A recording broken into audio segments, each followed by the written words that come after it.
The house my fiancé fell in love with is literally sinking into the ground, with a crawl space that's had 4 inches of standing water for over 3 months. And, of course, I'm the one who has to be the adult here and tell her that maybe, just maybe, this isn't the dream home she thinks it is. You're watching Mindsnap, where the drama is always real. Okay, let's start from the beginning. The author of this story is a 40-year-old man who's engaged to a 35-year-old woman, and they're looking to buy a house in California. Now, I know what you're thinking. California, land of sun, sand, and ridiculously expensive real estate. But, fortunately for this couple, the author's 72-year-old father is generous enough to offer to put some money towards a house, with the understanding that they'll eventually buy it from him at his cost. I mean, talk about a nice dad, right? So, the couple starts house hunting, and they look at a bunch of different places, ranging from great to, well, not so great. And then, they find this one house that the fiancé just falls in love with. It's a 1,500 square foot, 3-bedroom, 2-bath house with a large master bedroom, a new kitchen, and a nice backyard. Sounds pretty nice, right? Except, of course, for the fact that the house is listed at $769,000, which is already a pretty hefty price tag. But here's the thing.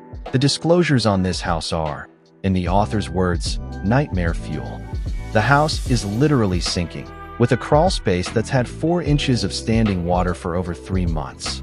And we're not just talking about a little water damage here. We're talking about foundation repairs, sagging floors, lead paint, and a whole host of other issues that are going to cost tens of thousands of dollars to fix.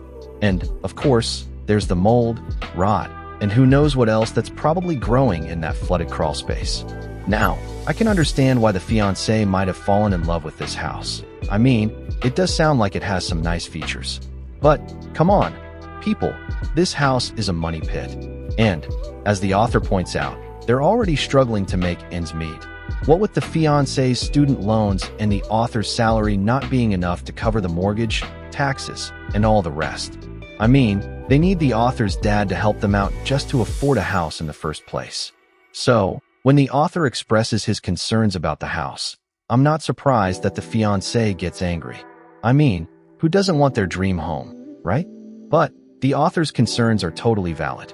This house is a disaster waiting to happen, and it's not just a matter of, oh, we'll just fix it up and make it nice.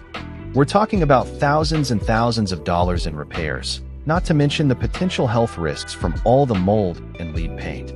Okay, I need to pause here for a second, because I'm just trying to wrap my head around this. The fiancé is so in love with this house that she's willing to ignore all these major red flags, and she gets angry with the author for trying to be the voice of reason. I mean, I get that she wants a nice house, but come on, this is not a smart decision. No, wait, this is not just a bad decision. This is a potentially disastrous decision.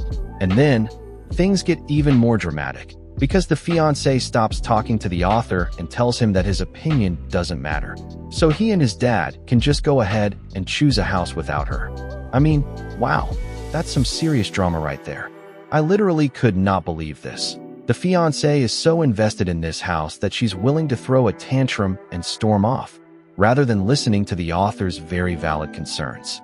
As I'm reading through this story, I'm just thinking to myself, what is wrong with this woman? I mean, I get that she wants a nice house, but is it really worth risking their financial stability and potentially their health? And what's with the whole, my opinion doesn't matter, so you and your dad can just choose a house without me thing? That's not how relationships work.